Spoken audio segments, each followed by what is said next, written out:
SP Dheeraj కొనుబిల్లి ఆదేశాల మేరకు రాయచోటి పోలీసులు శక్తి టీం ఆధ్వర్యంలో రాయచోటి బస్టాండ్లో నిర్వహించిన శక్తి టీం ఈ కార్యక్రమంలో రైతు సంఘం నాయకులు రంగారెడ్డి ఎస్ఐ రఘురాం ముఖ్య అతిథులుగా పాల్గొన్నారు. ఆడబిడ్డల క్రమశిక్షణ బాధ్యత తల్లిదండ్రులపైన ఉంది.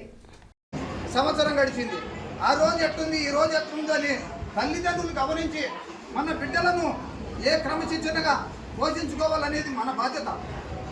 ఇప్పుడుండే సిచ్యువేషన్లో ఏమంటారంటే జరగరాంది ఏదైనా జరిగి మన పిల్లలు చేసే అవగాహన సరిగా లేక మేము ఒకటే చెప్తున్నా, జిల్లా అంతా కూడా మేము కూడా తిరుగుతున్నాం ప్రజల కోసం, ప్రజాసేవ కోసమే. అవి చూసేది ఈ పిల్లలను చూస్తే మనకే బాధ అనిపిస్తుంది.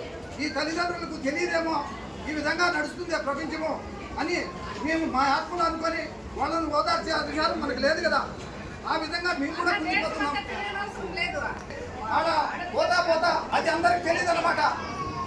పోలీసు వాళ్ళు రాకపోయి టయానికి వాళ్ళు వచ్చి న్యాయం చెప్పండి. ఏ పోలీసులు ఏం చేస్తారు? నేను ఇప్పుడు ఈ నుంచి పోతాడా, నేను ఆడిపోతాడా, నేను నా కాదులు కాసుకుంటారా పోలీసులు ఏమన్నా? మనం చేసే పద్ధతులు కూడా కరెక్ట్గా ఏం చేస్తే ఏముంటుంది, ఏ విధంగా ఉంది సమాజము అనే విధంగా మనం కూడా నడుచుకోవాలి కదా. ఆ విధంగా పిల్లలైతేనే పిల్లల కన్నా తల్లిదండ్రులు అయితేనే మీరు జాగ్రత్తగా ఈ కాల పరిస్థితిని బట్టి నడుచుకోవాలని మరొకసారి మీ అందరికీ ధన్యవాదాలు తెలియజేస్తూ విరమించుకుంటాను.